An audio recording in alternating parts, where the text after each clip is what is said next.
মোহনবাগানের তারকা ফুটবলার রবশন রবিনও মোহামেডানের বিরুদ্ধে ২ গোল করে সেই দিন ম্যাচের নায়ক হয়ে উঠেছিলেন তিনি।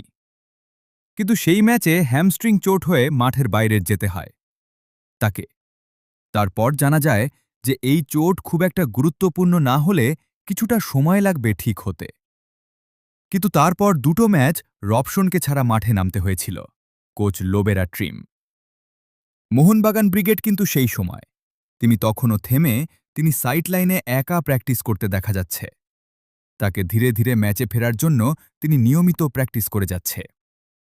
যখন মোহনবাগান আউজে ম্যাচ খেলতে আসে বেঙ্গালুরু এফসির বিরুদ্ধে, তখনও রবশন ক্লাবে একা প্র্যাকটিস চালিয়ে গেছে। রবশন একটা সোশ্যাল মিডিয়া পোস্ট দেখে বোঝা যাচ্ছে তিনি খুব তাড়াতাড়ি দলে ফিরছেন। তারপরেও দেখা গেছে মোহনবাগান দলের জুনিয়র টিমের সঙ্গে প্র্যাকটিস করতে। এখন সঠিক বলা যাচ্ছে না মোহনবাগানের পরবর্তী ম্যাচ মুম্বাই সিটি এফসি বিরুদ্ধে খেলতে দেখতে পারা যাবে বলে এখনও জানা যায়নি। কিন্তু আমার মতে তার প্র্যাকটিস অনুযায়ী সে খুব তাড়াতাড়ি ফিরে আসতে চলেছে দলে। আগামীকাল থেকে সিনিয়র দলের প্র্যাকটিস শুরু হবে। আমি আশা করি রবশনও ওই প্র্যাকটিসে যোগদান করবে।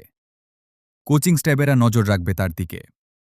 বিদেশি প্লেয়ারগুলোর এই মানসিকতাটা খুব ভালো। তাড়াতাড়ি মাঠে আসতে চেষ্টা করে। মাঠে আসলে মোহনবাগান সমর্থকরা খুব খুশি হবে। আমিও চাই সে যেন তাড়াতাড়ি মাঠে ফিরে আসুক।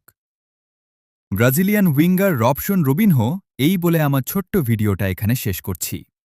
আর এই ভিডিওটা যারা নতুন দেখছ তারা চ্যানেলটা অবশ্যই করে সাবস্ক্রাইব করে পাশে থাকবেন, যাতে এই রকম নতুন নতুন ভিডিও সবার আগে তোমাদের কাছে পৌঁছে দিতে পারি। যা